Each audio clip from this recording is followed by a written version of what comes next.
The branching tree pattern of Darwin's theory is actually not seen anywhere in the fossil record unless we impose it with our own minds. So the Cambrian explosion is the most dramatic refutation of the tree of life. The Cambrian explosion of life was a dramatic episode in geological history.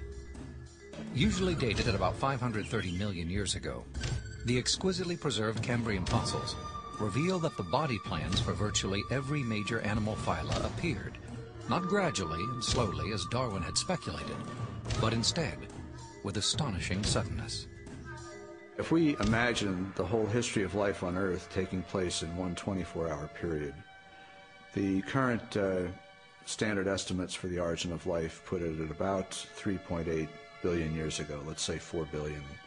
So if we start the clock then, our 24-hour clock, 6 hours, nothing but these simple single-celled organisms appear, the same sort that we saw in the beginning.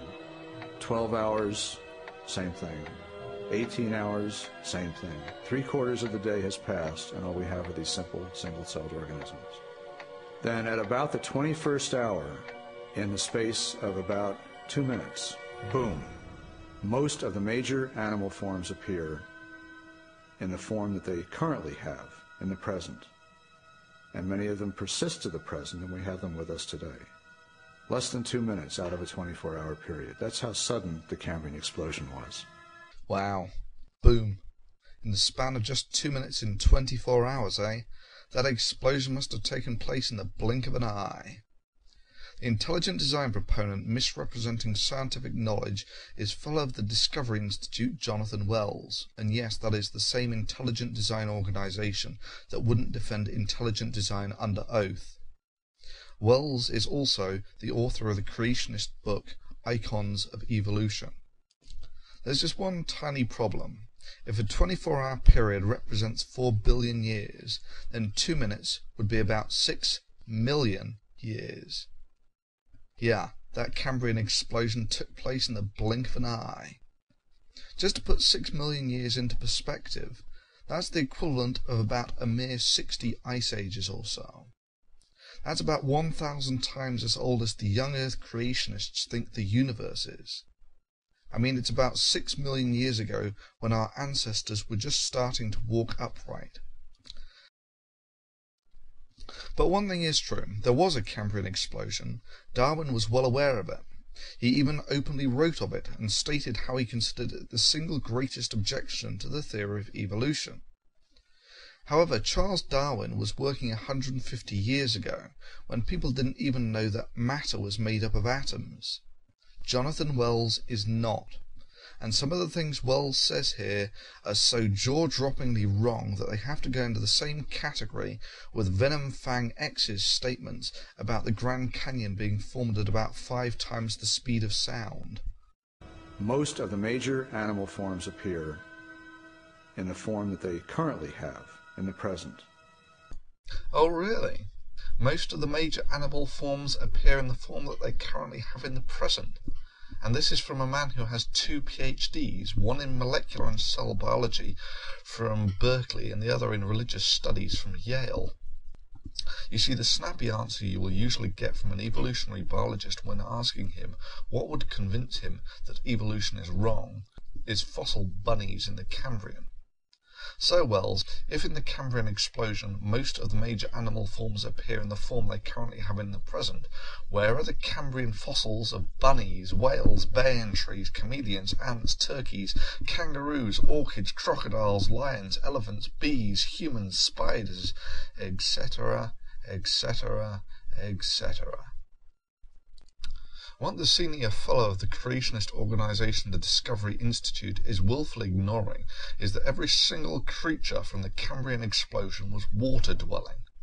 The invasion of land happened about 100 million years after the Cambrian explosion. Most of the major animal forms appear in the form that they currently have in the present. And many of them persist to the present, and we have them with us today. What, you mean like trilobites, Anomalocaris, Hallucigentia, and Haikuella? So why the Cambrian explosion?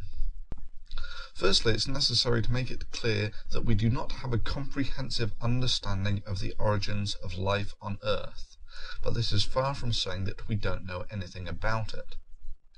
For instance, the structure of almost all biomolecules, carbon, nitrogen-rich compounds with lots of hydrogen and not much oxygen, simply scream reducing atmosphere to the chemist. The one exception is the sugars, an integral part of both DNA and metabolism, which can be made by the reduction of carbon dioxide releasing oxygen.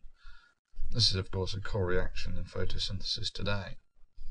We have an idea of the oxygen levels on early Earth from iron chemistry. The reduced form of iron is pretty soluble in seawater. However, if you expose it to oxygen, it drops out of solution as essentially rust, leaving large geological banded structures. This happens in the rocks preceding the Cambrian explosion and signifies that the oxygen was becoming abundant in the Earth's atmosphere. So the stage is set. An organism that evolved the ability to utilize oxygen in metabolism would have a significant advantage. Oxygen is like rocket fuel to life. It makes multicellular life an exceptionally evolutionary favored proposition. So what evidence we have suggests that for the first 2.5 billion years of life on Earth is a bunch of chemical reactions and life changing the abundance of molecules on Earth. When the feedstocks are opportune, multicellular life takes off with a vengeance. This is far from Wells's intentionally misleading caricature that So if we start the clock then, our 24-hour clock, 6 hours, nothing but these simple single-celled organisms appear, the same sort that we saw in the beginning. 12 hours, same thing. 18 hours, same thing. 3/4 of the day has passed, and all we have are these simple single-celled organisms. Then at about the 21st hour, in the space of about 2 minutes, boom, most of the major animal forms appear in the form that they currently have in the present. The branching tree pattern of Darwin's theory is actually not seen anywhere in the fossil record unless we impose it with our own minds. Not seen anywhere. Not seen anywhere. It's actually not seen anywhere in the fossil record unless we impose it with our own minds.